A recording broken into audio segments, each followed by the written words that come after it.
Welcome to Fruit Snacks, a weekday podcast that covers big ideas about the Christian worldview in a bite-sized format.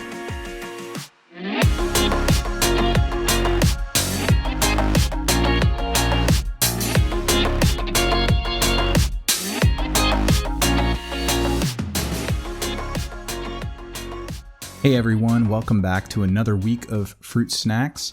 This week our focus is going to be not so much on a doctrine, but on a common line of thinking that we encounter and are increasingly encountering in our world and in our culture today. And this is the idea that if I am just a sincere person, if my beliefs are sincerely held, if I feel strongly enough about them, and if I pursue them with everything that I can give them, then shouldn't that count for something? Whether that means, shouldn't I go to heaven, or shouldn't I be considered a good person, or even potentially, doesn't that make me right? And we're going to look at the implications of this kind of thinking this week, because it is so prevalent in our culture right now. And we're also going to examine a couple major problems and flaws in this kind of thought process. So first, I would just note right off the bat that this kind of thinking, that sincerity means that somehow I should go to heaven, or I should be considered good enough, or whatever, could be syncretistic, since many of the people, especially if we're using this as a question about a sincere Buddhist or Hindu or Muslim, if they're just sincere, shouldn't they go to heaven? It could be considered syncretistic. And what I mean by that is a adopting of pieces of different worldviews that don't necessarily fit together. That's what syncretism is. And this question could be considered syncretistic, since it's very possible that some of the people asking this question might not even believe in heaven. For instance, a Buddhist or a Hindu saying, shouldn't a sincere Buddhist or Hindu go to heaven? Well, Buddhists and Hindus don't believe in heaven in the Christian sense. And so they're sort of begging the question by even asking it.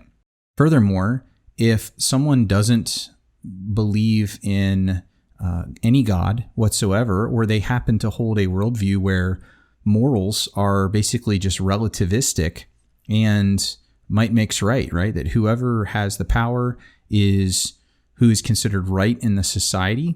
If someone has that kind of a worldview and they're arguing that their sincerity makes them, a good person, once again, it's borrowing from a worldview that they don't even hold, because if they don't really believe that there is such a thing as a good person, at least objectively speaking, then what does it even mean to say that I'm a good person?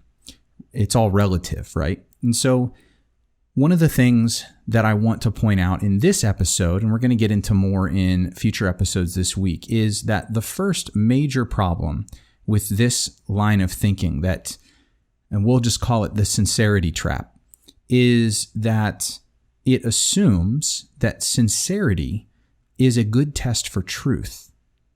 I'm going to repeat that because it's really important that you make this connection. This line of thinking assumes that sincerity is a good test for truth. Now, as soon as we put it in those terms, I think you and I can both immediately recognize the problem with that thinking, because very obviously, sincerity is not a good test for truth. There's lots of examples that we could point to. For starters, we could take a look at everyone's favorite example of evil in the world and look at World War II and the Nazi Party. There's no question that several of the high-ranking officials, up to and including Hitler and his inner circle, absolutely were sincere about their worldview that the Jewish people needed to be exterminated. Did that sincerity make it true? Of course it didn't.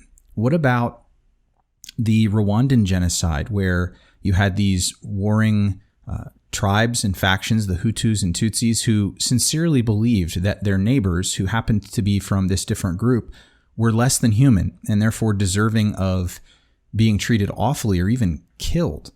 That doesn't make it true. Or let's take our own worldview as Christians and put it under the microscope. Does sincerely believing that Christianity is true make it true. It doesn't.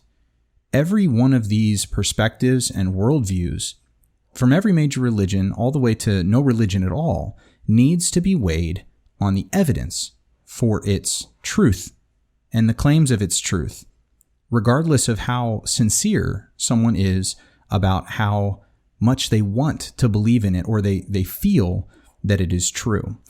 And so next time on Wednesday's episode, we're going to take a look at another major problem with this kind of thinking, this sincerity trap. I hope that you'll join me, and I will look forward to seeing you then.